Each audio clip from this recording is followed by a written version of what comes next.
राधे राधे। आज का विषय बहुत ही गंभीर है और एक प्रकार का समझने योग्य विषय है, जो हर घर में किसी न किसी व्यक्ति को मानसिक प्रॉब्लम, छोटी से छोटी या बड़ी से बड़ी दिमागी प्रॉब्लम या दिमाग का रोग समझे या प्रेत दोष समझे, आपके गली मोहल्ले में ज़रूर दिख जाता है और बड़ी ही जटिल समस्या है। उस घर के उस रोगी को उतनी प्रॉब्लम नहीं है जितनी प्रॉब्लम उस घर में रहने वाले व्यक्तियों को हो जाती है। जिसको नहीं पड़ा है भाई, वह समझ लो कि ईश्वर की बहुत बड़ी कृपा है। और जिनके घर में यह बीमारी है या वे लोग परेशान हैं, उनके घर वालों से पूछो कि उनकी क्या स्थिति है। बहुत ही परेशान, बहुत ही दुखी। लेकिन इसका हमारे ज्योतिष में उपाय भी सबसे बेस्ट है और आसान है। लोग थोड़ा सा टाइम लगता है इन उपायों में, और मैं यह नहीं कहूँगा कि आप दवा न करें, दवा तो ज़रूर करें, दवा करने से पीछे ना हटे। दवा होनी चाहिए, क्योंकि मानसिक इरिटेशन इतना ज़्यादा बढ़ जाता है कि ये लोग किसी को समझते नहीं, किसी को पहचानते नहीं, किसी के साथ क्या कर देंगे कोई भरोसा नहीं है।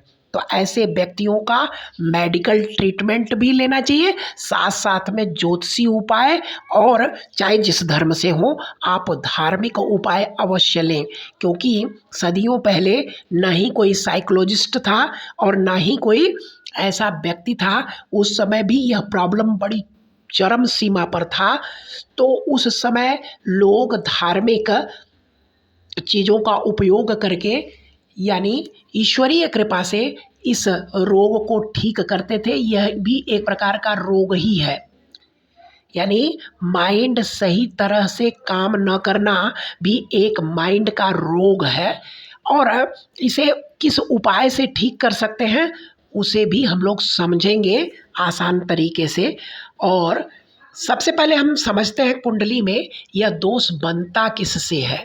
देखिए, किसी भी व्यक्ति की लग्न अगर खराब है, लग्न का मालिक छठे, आठवें, 12वें या किसी दुश्मन के साथ है, अपने मित्र के साथ ना होकर किसी दुश्मन के साथ है, तो वह व्यक्ति शारीरिक मानसिक रूप से कमज़ोर होता है। और कमज़ोर व्यक्तियों को निगेटिविटी हो या किसी भी प्रकार का रोग हो, आसानी से लग जाता है। तो और फिर उसके बाद दूसरे नंबर पर आता है चंद्रमा। पहले नंबर पर लग्न, दूसरे नंबर पर चंद्रमा। जिस भी व्यक्ति का चंद्रमा छठे, 8वें, 12वें भाव में बैठा हुआ है, साथ में राहु, केतु या शनि से दृष्ट या युक्त है, तो उसका मन दुखी है, मन परेशान है। अगर ग्रह स्थिति के बारे में हम समझें तो चंद्रमा केवल राहु और केतु से प्रॉब्लम में आता है, और इसका और कोई दुश्मन नहीं है। राहु केतु भी इससे दुश्मनी समझ लो करते नहीं है, माँ है। अगर चौथे भाव में राहु और केतु आए तो वह चंद्रमा को दुखी नहीं करते, बशर्ते राहु के दुश्मन ग्रहों से संबंधित अगर आप एक्टिविटी अधिक कर देते हैं अपने घर में, तभी चंद्रमा परेशान करता है। चंद्रमा सबकी माँ है, लेकिन वह परेशान खुद हो जाता है अन्य ग्रहों से। वह दूसरे उसे क्या परेशान करेंगे, वह खुद दुखी हो जाता है। यानी किसी भी व्यक्ति का मन अपने से दुखी होता है, दूसरे उसे दुखी नहीं करते। यानी अगर वह अपनी सोच को अच्छा रख रहा है, अच्छा व्यक्ति है, मानसिक रूप से मजबूत है, तो कितनी भी प्रॉब्लम आए वह झेल सकता है। तो इसका मतलब यही हुआ कि मन खुद स्वयं परेशान होता है, किसी के परेशान करने से परेशान नहीं होता।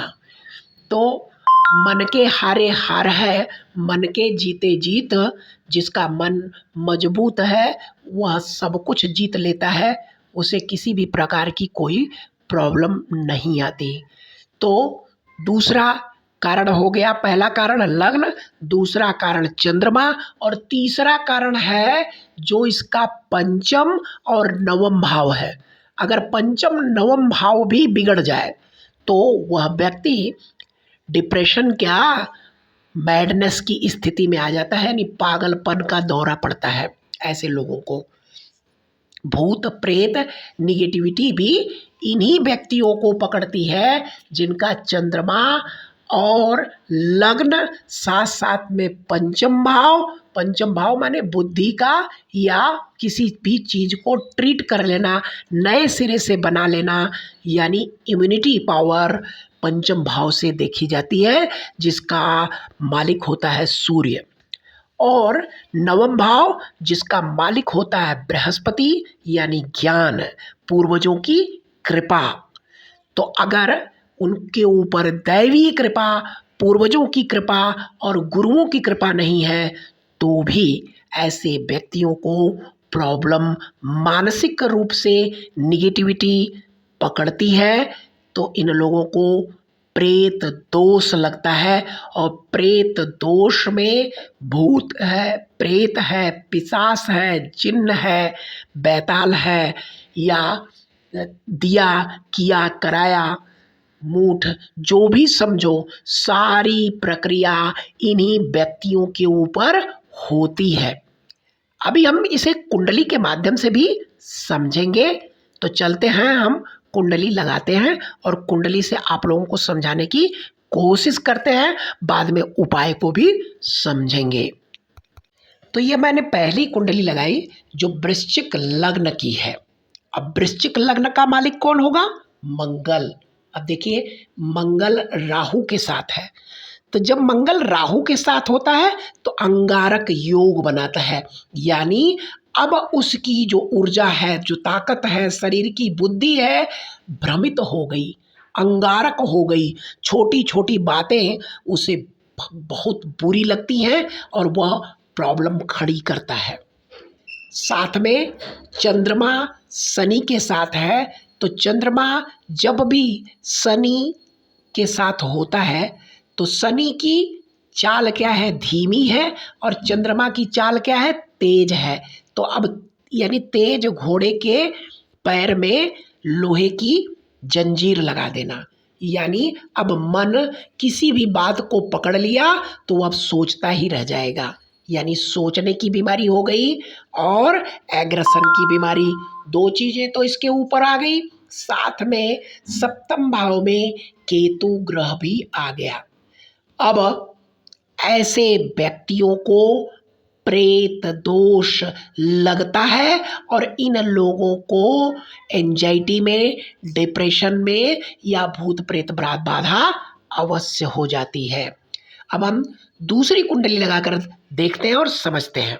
अब यह कुंडली मीन लग्न की है, और अब देखिए कि पंचम भाव में मंगल कैसा हो गया? नीच का हो गया, और उसकी चौथी दृष्टि चंद्रमा पर जा रही है, नीच के मंगल की, एंजाइटी बढ़ाया।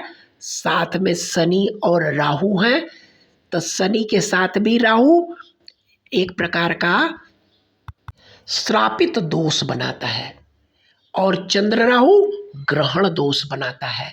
शनि चंद्र विष योग बनाता है, यानी तीन तीन योग अष्टम भाव में बैठ गए, साथ में मंगल की इनके ऊपर दृष्टि हो गई। अब ऐसे व्यक्ति का मन कितना दुखी होगा, और इन लोगों को क्या बाधा नहीं है? यह एक प्रकार की प्रेत बाधा है, और इस बाधा की वजह से इन लोगों को ऊपर किया कराया भूत प्रेत, ऐसी घटनाएं इनके ऊपर होती हैं, और ये लोग इसी चीज से परेशान होते हैं। और कहीं चंद्र की दशा आ गई तो ये लोग अत्यंत प्रॉब्लम में आते हैं। तो इन लोगों को उपाय के रूप में मंगल, यानी शारीरिक एक्टिविटी, यह अगर अधिक करते हैं, योग प्राणायाम करते हैं, तो इस परेशानी से ये लोग दूर हो जाते हैं, क्योंकि पंचम भाव आपका उपचार है, यानी दिमाग का उपचार या परेशानियों का अंत पंचम भाव करता है। तो पंचम भाव में अगर सूर्य आ गया तो एलोपैथ का इस्तेमाल करिए। पंचम भाव में बृहस्पति आ गए तो ऐसे लोगों को आयुर्वेद का इस्तेमाल करना चाहिए। बुध आ गए तो नेचुरलपैथी या आपका एलोपैथ दोनों ही काम करता है।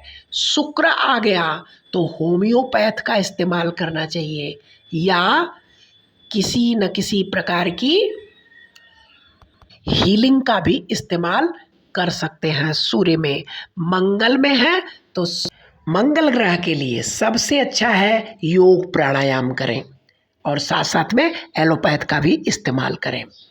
इसके अलावा अगर यहाँ पर बुध आ गया तो नेचुरलपैथी और आयुर्वेद दोनों का इस्तेमाल करें। शुक्र आ गया तो हीलिंग और होम्योपैथ का इस्तेमाल करें और शनि आ गया तो आप मसाज आदि चीज़ों से इन लोगों का इलाज हो जाता है। अगर केतु आ गया तो झाड़ फूँक यानी कुछ भी फूँक फाँक दिया, यानी कहीं से भी कुछ भी ला कर दे दिया कि अब बाबा ने दिया है, ठीक हो जाते हैं। तो अब हम फिर से वापस उसी पर चलते हैं और इस कुंडली को देखते हैं कि देखिए यह कन्या लग्न की कुंडली है। इनके लग्न में शनि और राहु हैं, सप्तम भाव में बुध और केतु हैं, तृतीय भाव में चंद्रमा और नवम भाव में मंगल ग्रह हैं। अब देखिए लग्नेश बुध केतु के साथ जड़त्व योग बनाकर पीड़ित हो रखा है। हाँ, शनि राहु के साथ श्रापित योग बना रखा है और मंगल पर चंद्रमा की नीच दृष्टि है और यह एक प्रकार का डिप्रेशन और एंजाइटी का योग बनाता है। तो ऐसे लोगों के ऊपर प्रेत बाधा उत्पन्न हो जाती है। इन्हें कहीं न कहीं से निगेटिविटी, प्रेत, जिन्न जिन्नात लगी जाते हैं। अब हम एक और कुंडली देखते हैं। अब यह कर्क लग्न की कुंडली है। लग्नेश चंद्रमा छठे भाव में जाकर पीड़ित हुआ है और यहाँ पर शनि ग्रह पंचम भाव में खुद विद्यमान है और केतु आपके सप्तम भाव में है। मंगल शनि अपनी तीसरी दृष्टि से केतु को देख रहे हैं तो यह एक प्रकार का श्रापित योग बनाया। फिर उसके बाद चंद्रमा जो लग्नेश है वह पीड़ित हो रखा है। साथ में मंगल पर राहु की नवम दृष्टि और शनि पर राहु की पंचम दृष्टि बनी हुई है, जिसके कारण शनि राहु का योग और मंगल राहु का अंगारक योग यह मिलकर के इस कुंडली को प्रेत दोष युक्त कुंडली बनाता है।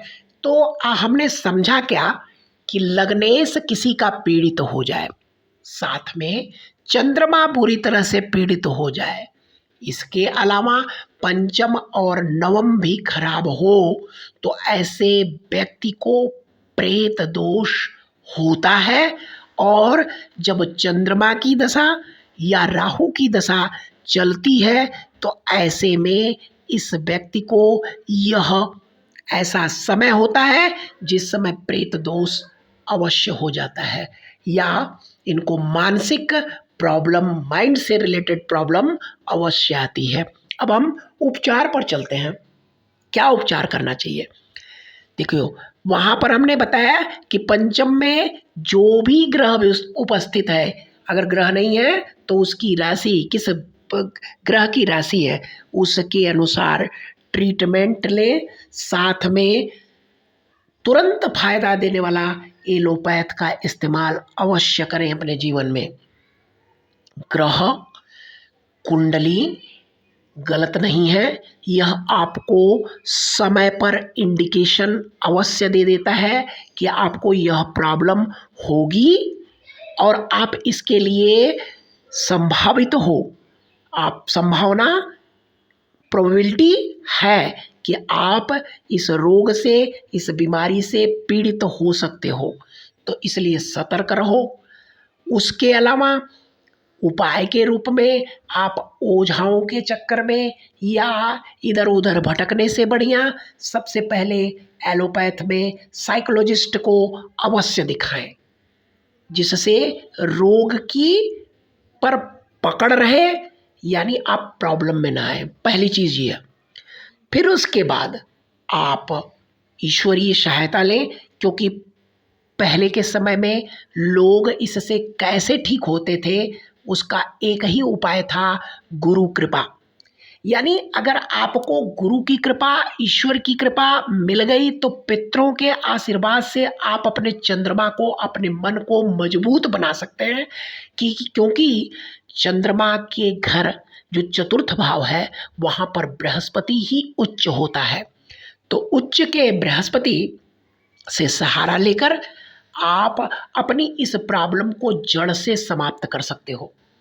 एक चीज़ आप कॉमन पॉइंट नोट करिए कि किसी भी डिप्रेशन वाले व्यक्ति या मानसिक रोगी या प्रेत बाधा वाले व्यक्ति को स्नान रेगुलर करते ही नहीं है। 2 दिन पे 1 दिन कर लेंगे या बड़ी ज़बरदस्ती हुई तब न स्नान कर लेंगे। अगर रेगुलर यह स्नान 7:30 बजे तक कर लेते हैं तो चंद्रमा की सबसे बेस्ट रेमेडी है। सूर्य की सबसे बेस्ट रेमेडी सूर्योदय से पहले उठे, सबसे बेस्ट रेमेडी सूर्योदय में उठ जाना। और चंद्रमा की सबसे बेस्ट रेमेडी क्या है कि 7:30 बजे तक स्नान कर लेना पर डे। चाहे कोई भी ठंड हो, गर्मी हो, बरसात हो, अगर आप रेगुलर 7:30 बजे तक स्नान कर लेते हैं तो अपने चंद्रमा को उच्च बना देते हैं, बढ़िया बना देते हैं। सबसे अच्छा उपाय क्या है? भगवान शिव को जल देना। तो सबसे अच्छा उपाय यही है, आप सुबह सुबह स्नान करो। अहम ब्रह्मास्मि, यानी यत्र पिंडे तत्र ब्रह्मांडे, जो ब्रह्मांड में है वही पिंड में है। यानी अगर आप सुबह मॉर्निंग में 7:30 बजे तक स्नान कर लेते हो तो अपने चंद्रमा को मजबूत बना सकते हो। बुद्ध को अच्छा बनाने के लिए, अपनी बुद्धि को मजबूत बनाने के लिए लिखना सबसे बेहतर उपाय है। लिखना 1 पेज लिखो, 2 पेज लिखो, पर रेगुलर लिखो। 10 बजे उठ करके लिखते हो तब भी लिखो। मतलब एक नियम होना चाहिए कि हमने 10 बजे हमें लिखना है। तो इसके अलावा चंद्रमा का एक उपाय है महामृत्युंजय जप करना, यानी 1 माला महामृत्युंजय की अवश्य करें। साथ में भगवान नारायण के लिए ओम नमो भगवते वासुदेवाय, इसकी भी 1 माला ओम नमो भगवते वासुदेवाय और 1 माला महामृत्युंजय ओम त्र्यंबकम यजामहे सुगंधिम पुष्टिवर्धनम उर्वारुक्मिण बंधनात् मृत्योर्मोक्षीयमामृतात्। तो 1 माला इसकी, और साथ में 1 माला गायत्री की करें। और गायत्री की वही व्यक्ति करें जो सात्विक हैं, जो मांस मछली का सेवन नहीं करते हैं। उनके लिए गायत्री मंत्र रामबाण है। इसका रामबाण इलाज है। जो मानसिक रूप से डिप्रेस हों, मानसिक रूप से पीड़ित हों, प्रेत बाधा से युक्त हों, प्रेत दोष हो, जिन्न जिन्नाद कुछ भी हो, सबका एक ही उपाय है, गायत्री मंत्र। 1 माला गायत्री मंत्र, ज़्यादा नहीं। ज़्यादा करने से कोई चीज़ हल नहीं होती। केवल 1 माला करनी है सुबह, पर वही करे जो मांस मछली का सेवन ना करता हो। तो आज के लिए इतना ही। कल जर्म स्टोन पर हम लोगों की चर्चा होगी। राधे राधे।